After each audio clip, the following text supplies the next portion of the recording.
Hi and welcome to another GCSE PE video.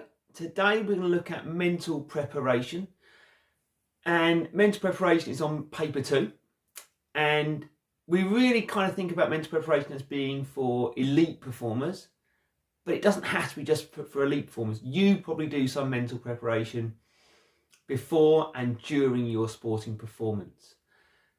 Beginners don't really use this because they've got to be able to develop experience before they can get to that point. Now, mental preparation does depend on the type of sport that you're doing or the type of skill you're about to execute.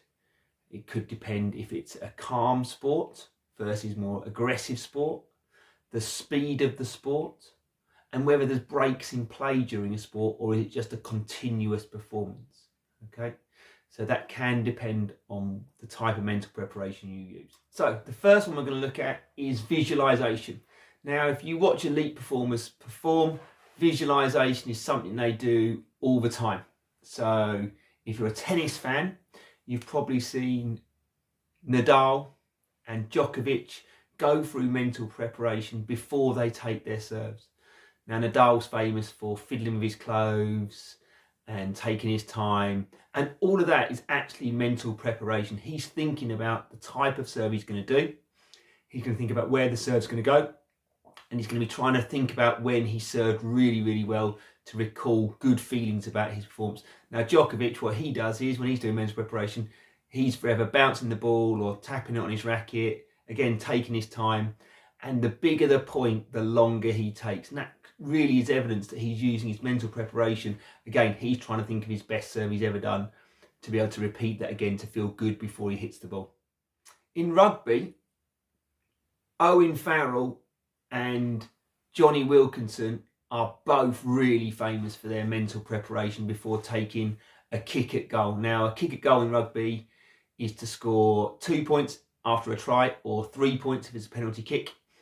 Now, these are what we call close skills, and if you've not seen the video on skill classification, go and check that out and you'll learn about open and close skills. Now, often in close skills where the performer can take their own time, do it at a self-paced, visualization really becomes important. They can take their time, they can think about what they're about to do, they visualize themselves in a really good moment in the past to bring themselves good feelings.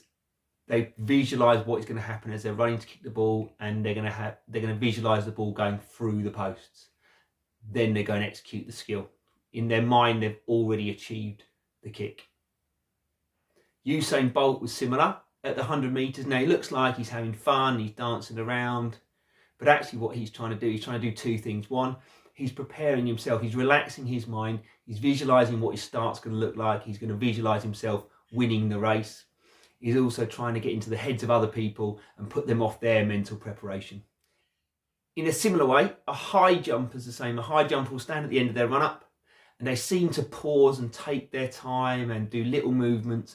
And what they're doing is they're visualising in their head what their high jump's going to look like. They're maybe doing little bits of that movement of what the high jump's going to feel like as they're going over the bar.